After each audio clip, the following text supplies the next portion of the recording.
You want to know the strangest thing I ever saw in 11 years of standing outside Ashford Palace? It wasn't the blast.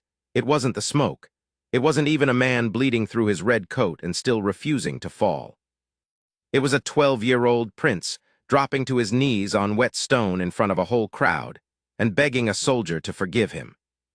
I'm getting ahead of myself. Let me tell you how the whole thing started, because if I just gave you the ending, you'd never believe it. You have to understand what kind of boy Prince Rowan was before that morning, and you have to understand the man he was kneeling to. My name's Elias Crane. Back then, I was a guardsman in the Elderwick Household Regiment, which is a fancy way of saying I stood very still in a very warm hat for very long hours. People think it's glamorous. It's not.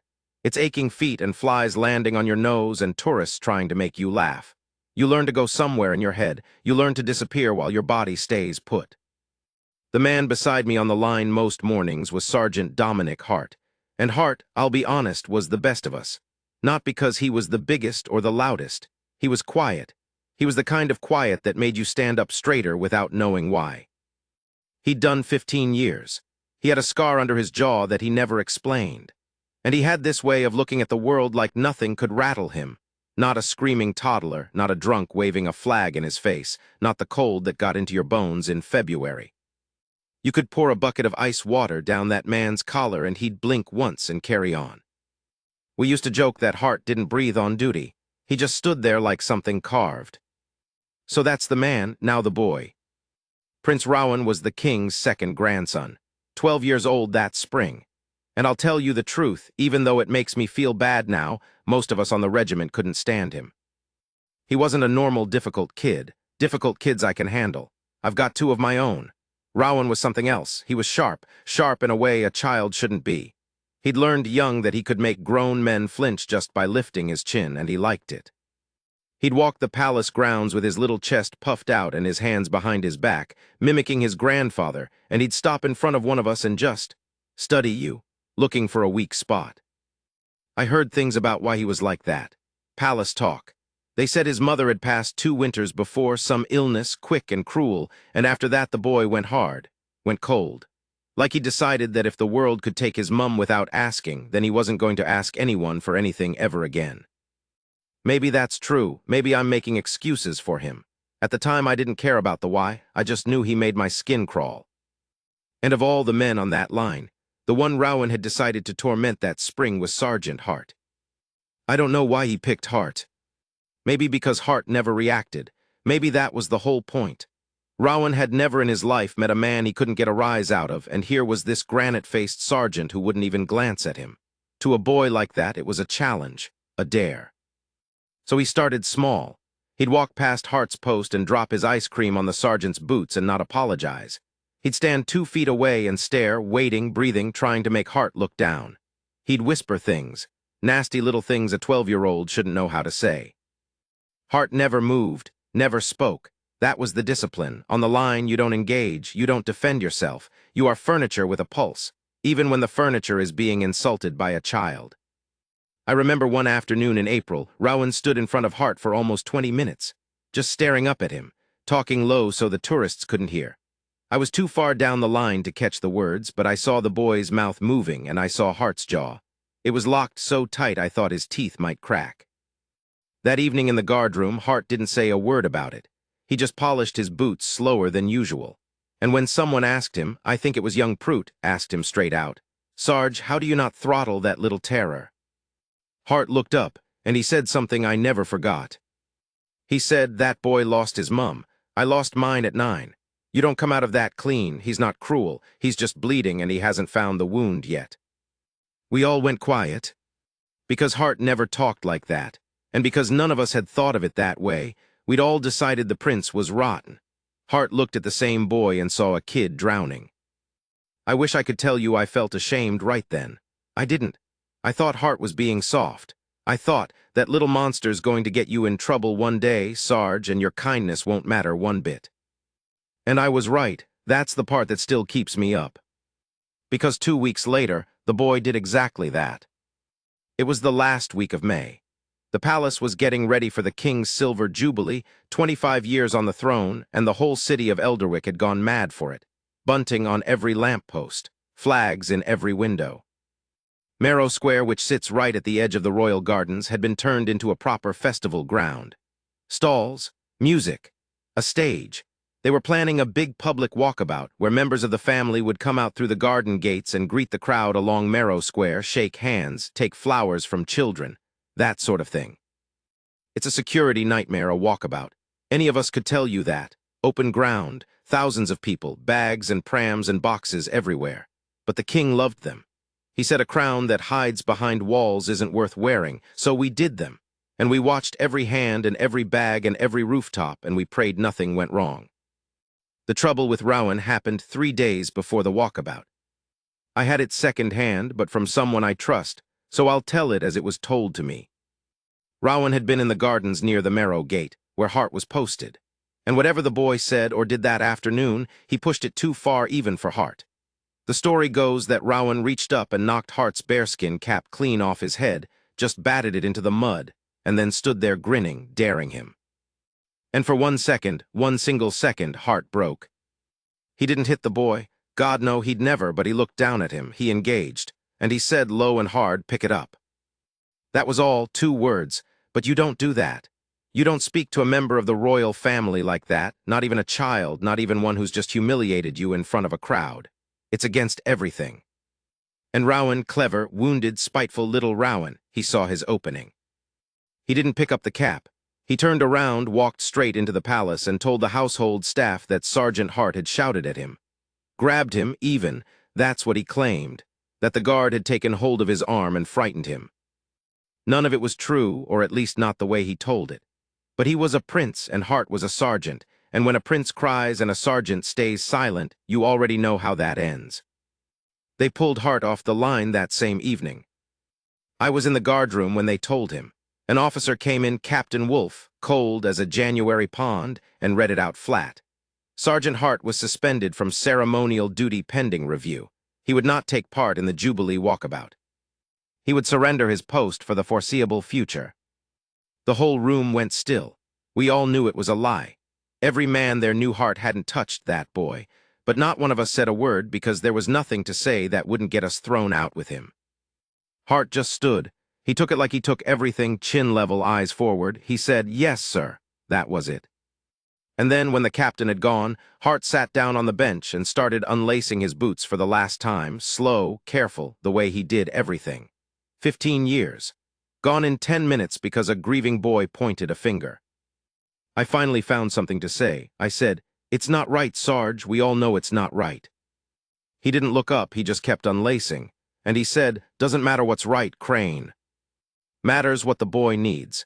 And right now he needs to feel like he's got some power over the thing that hurt him. If it's got to be me, it's got to be me." I didn't understand him. I nearly hated him for it. How can you take a lie lying down and call it kindness? He finished with his boots. He set them side by side, neat on the floor. And then he said something quieter, almost to himself. He said, "He'll come round. Boys like that always do. Usually too late, but they come round." I've thought about those words more times than I can count, because he was right about that too. Rowan did come round. It just cost more than any of us could have imagined. The day of the walkabout came gray and heavy. You know the kind of morning, the sky the color of an old coin, the air thick, that feeling like the whole city's holding its breath before rain. The forecasts had promised sun for the Jubilee. The forecasts were wrong, the way they always are when you need them most. Marrow Square was rammed by 9 o'clock. Thousands of people. Families with kids on their shoulders, old women who'd been coming to these things since before I was born, tourists with cameras, journalists with long lenses. The bunting hung limp because there was no wind. The band was playing something cheerful, but it sounded thin under that flat gray sky. I was on the line that morning, so was most of the regiment. We were strung along the barriers on the garden side of the square, facing the crowd, holding the space where the royal party would walk. My feet were already aching. My collar was already damp. And I remember thinking, standing there, that the gap in the line where Hart should have been felt like a missing tooth. There was a young lad in his spot, Corporal Ames, decent enough but green. And I remember feeling angry all over again about it. Angry at the boy, angry at the captain, angry at Hart for letting it happen without a fight. The royal party came out at 10:30. The king first, of course, with the queen on his arm, both of them waving, smiling, working the crowd like they'd done 1,000 times. Behind them, the rest of the family, spread out along the barriers, bending down to take flowers, shaking hands, saying the small, kind, nothing words that mean the world to the person receiving them. And there, near the back, in a little navy coat with his hair combed flat and his chin up, Prince Rowan. He didn't want to be there, you could see it. He shook the hands he was told to shake and took the flowers he was told to take, but his eyes were dead. He kept looking off toward the garden gates like he wanted to bolt. And I thought mean, I know, but I thought it good. Let him be miserable, little liar. The crowd loved it all anyway. They didn't see the deadness in the boy. They just saw a prince close enough to touch on the biggest day of the year. There was cheering. There were flags. Somewhere a child was crying because it had dropped its ice cream, and its dad was laughing and hoisting it up so it could see. It should have been a beautiful morning. For about 40 minutes it was. Then I noticed the van. I want to be careful how I tell this, because afterward everyone had a story about the van, and half of them weren't true. People remember what they wish they'd seen. So I'll only tell you what I actually saw, standing where I stood. There was a delivery van parked at the far corner of Merrow Square, past the coffee stalls, on the little service road that runs behind the cafes. It had been there a while. Nothing strange about that on a festival day. Vans came and went all morning, dropping off crates and urns and folding chairs. Security had a cordon, but the service road was outside it, technically, because it backed onto shops that had every right to take deliveries. What made me notice it was that nobody got out. It had pulled in maybe 10 minutes before, and it just sat there, engine off. No driver climbing down, no hatch opening, no lad in an apron wheeling out crates. Just a white van sitting quiet at the edge of a square with 15,000 people in it. I nudged Ames next to me and said low, "That van, behind the coffee stalls, seen anyone get out?" He looked, he said, "No, want me to call it?" "Call it," I said. He got on the radio, and I kept my eyes on that van while he talked, and I felt the first cold trickle of something wrong start down my spine. That feeling every guard knows and dreads, the feeling that says the day just changed shape and you don't know into what yet. The royal party was still moving down the barrier. The king was maybe 60 feet from the van now, working the crowd, no idea. And little Rowan had drifted, the way kids do, a few steps ahead of his minder, closer to the coffee stalls, closer to that quiet white van, reaching out to take a paper flag from a girl about his age who was screaming his name with pure joy. I remember the girl's face. I remember Rowan actually smiling, the first real smile I'd seen on him in weeks, as he took the flag. And then the radio crackled in Ames's ear, and his own face went white, and he grabbed my arm. "Crane," he said, "they're saying clear the square, they're saying." He never finished the sentence, because that was the moment the world turned to fire and sound. I've tried 100 times to describe what a bomb actually feels like when you're near it, and I've never got it right. People imagine a big Hollywood noise. It isn't like that, not from the inside. The first thing isn't sound, it's pressure. It's like the whole square took a deep breath and shoved it into your chest all at once. It hits you before you understand it. My ears didn't even register a bang, they just stopped working, went to this high, flat whine like a kettle screaming from a long way off. And the ground moved. Not a lot, just enough to steal your balance, like a train jolting when you weren't holding on. I was face down on the cobbles before I knew I'd fallen. I don't remember deciding to go down, my body just did it. When you train enough, your body stops asking your brain for permission. And then the sound came back, all of it, all at once, and it was screaming. I lifted my head. There was smoke everywhere, gray-black and stinking, rolling low across the square. The white van was gone. Where it had been there was just a black smear and twisted metal and a crater in the service road, and one of the coffee stalls was flattened, and people were running or crawling or lying still, and I couldn't tell in that first second which was which. Merrow Square, which 40 seconds ago had been the happiest place in Elderwick, was a nightmare. I want you to understand something about that moment because it matters for the rest of the story. Everybody's first instinct, everybody's, was to run away from the smoke. That's not cowardice, that's being human. 15,000 people all turned as one and stampeded for the exits, and if you've never seen a crowd like that panic, pray you never do. People go down and don't get up. The barriers we'd been guarding got trampled flat in seconds. And in the middle of all that, one man ran the wrong way. toward the smoke. I didn't see him at first. My eyes were on the royal line, because that's the job. You find the principles, you protect the principles. That's drilled into you so deep it survives even a bomb. The king was down but moving, covered by two of his personal protection officers who'd thrown themselves on top of him. The queen was being dragged back through the garden gate. Most of the family was accounted for, shielded, pulled to safety, exactly as the plans said they should be. But there was a gap. Prince Rowan. The boy had drifted, remember, ahead of his minder, toward the coffee stalls, toward the van. He'd been closer to the blast than anyone in the royal party, and when I finally found him through the smoke, he was on the ground near the flattened stall, not moving, half hidden by a fallen barrier and a tangle of chairs. And his minder, the man whose one job was to be next to that boy, was 15 feet away and down himself, clutching his leg, useless. Nobody was going to reach the prince in time. The crowd was surging between us. The smoke was thick. I was on my feet by then, and I started toward him. But there were bodies everywhere and a wall of panicking people, and I knew in my gut, I wasn't going to make it, and neither was anyone else, and that boy was going to lie there alone in the smoke while a second device, because there's always the fear of a second device, while a second one waited to go. And that's when I saw the red coat, coming from the wrong direction entirely, not from the line, from the crowd, from the ordinary people.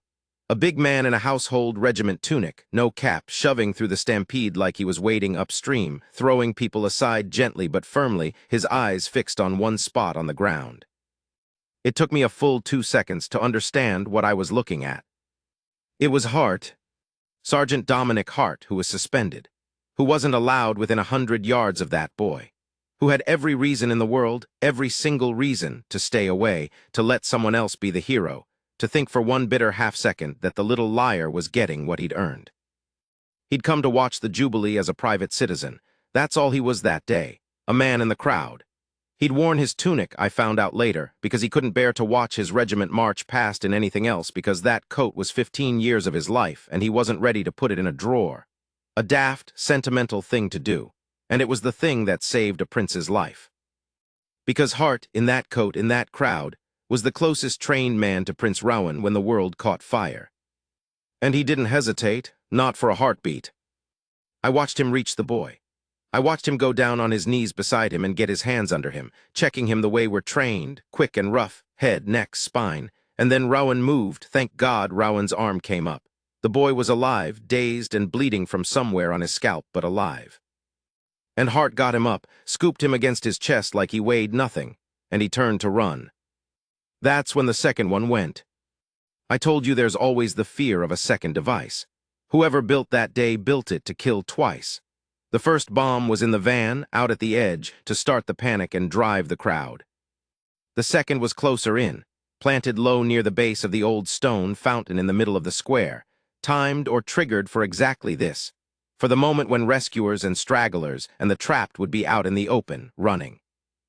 I saw the flash before I heard it. A white-yellow bloom near the fountain, maybe 30 feet from where Hart stood with the boy in his arms. I've gone over what happened next so many times, frame by frame, that it plays in my head like slow film.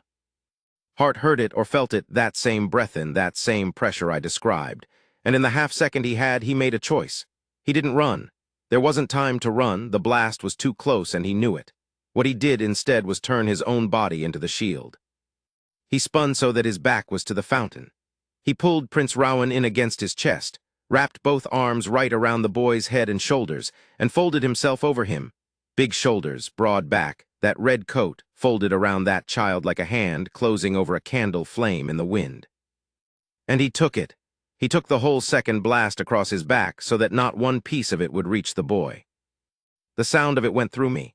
I felt the heat of it from where I stood. Debris came singing through the smoke, stone chips, splinters, bits of the fountain, and I saw Hart's body jerk with the impact of it, saw him driven forward a step, 2 steps, saw him stagger. But he didn't fall. That's the thing I'll never get over as long as I live. He didn't fall. Any other man would have gone down, should have gone down. His back was, I saw it later, and I won't describe it. It's not mine to describe, but I'll tell you no man should have been standing with a back like that.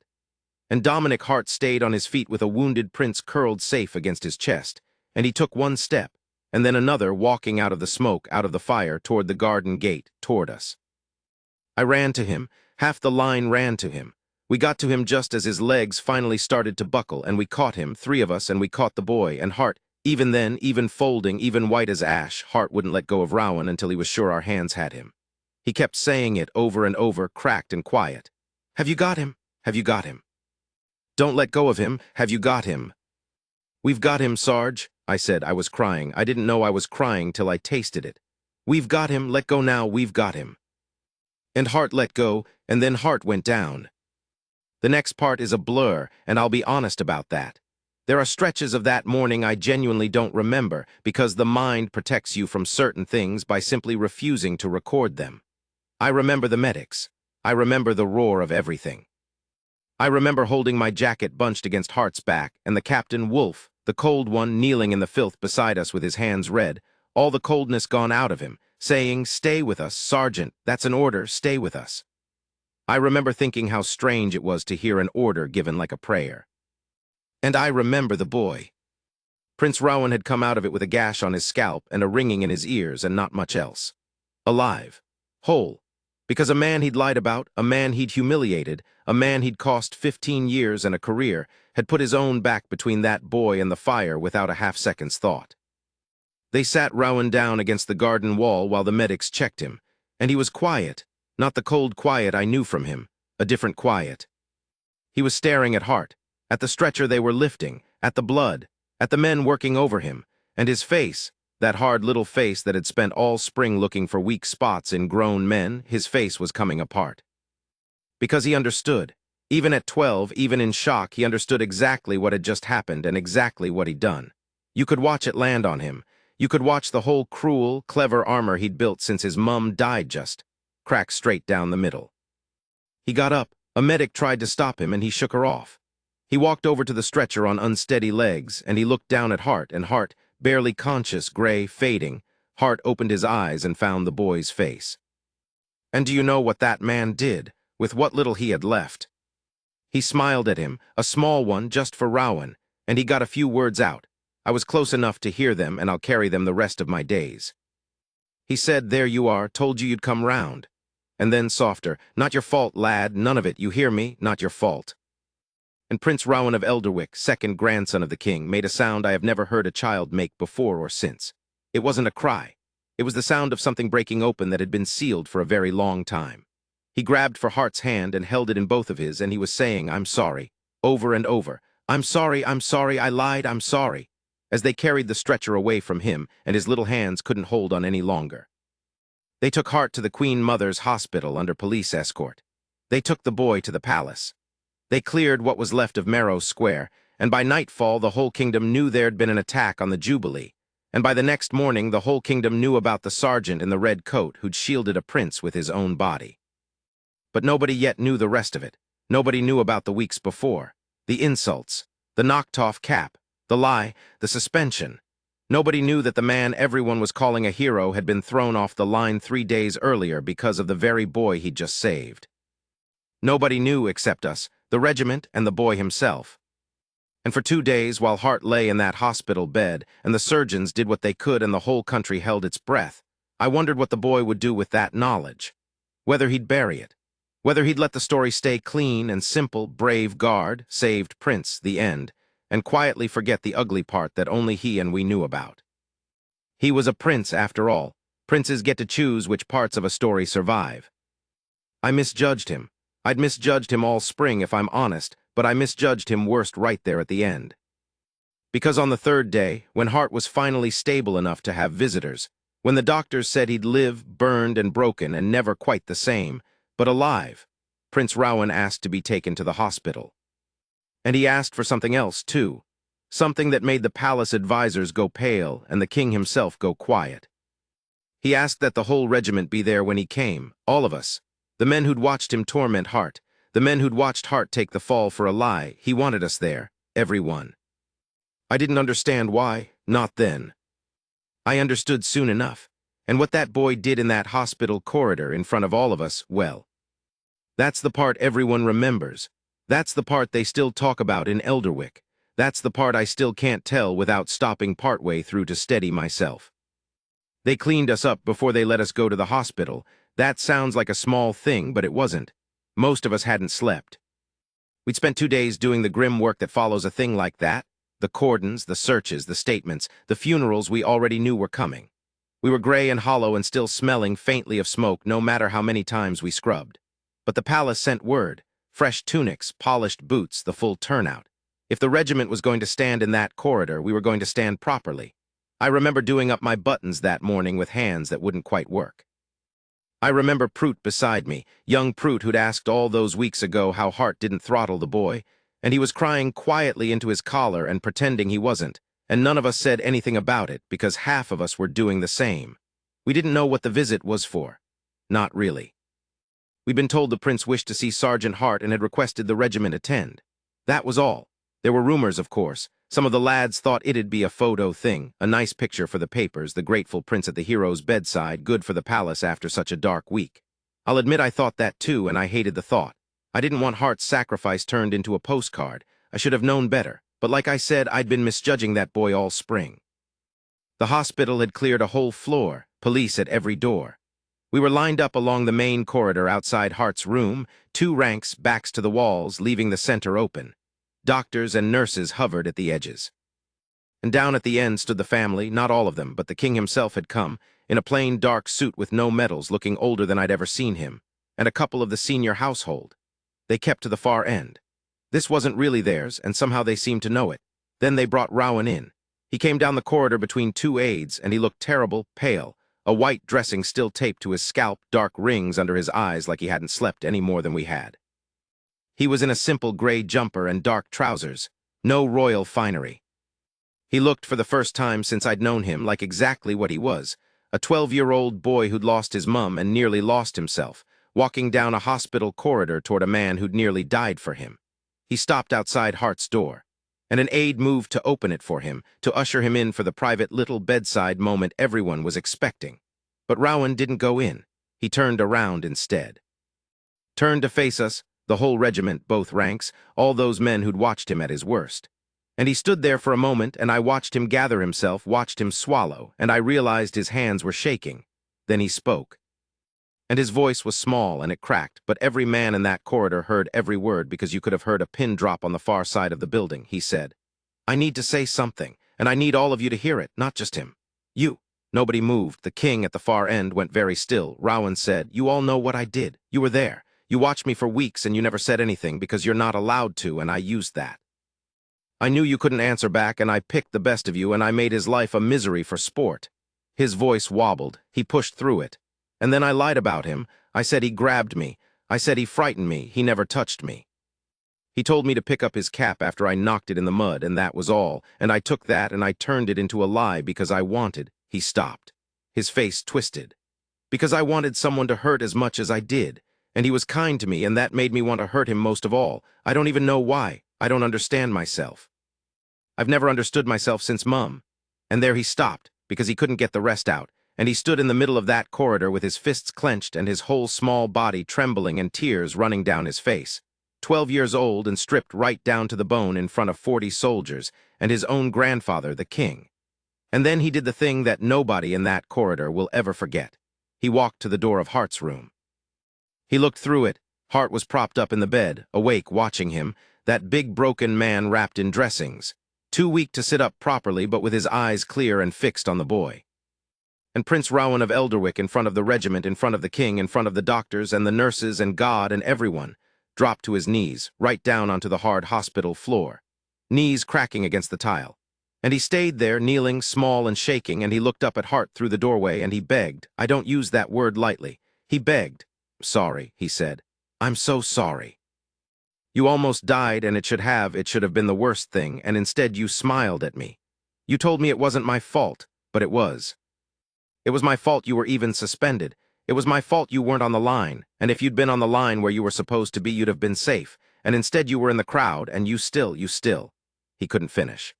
He pressed his hands flat against the floor and bowed his head, and his shoulders shook, and he just knelt there and wept. A boy on his knees begging a soldier to forgive him. You have to understand what that means. In Elderwick, in 1,000 years of that crown, a prince does not kneel.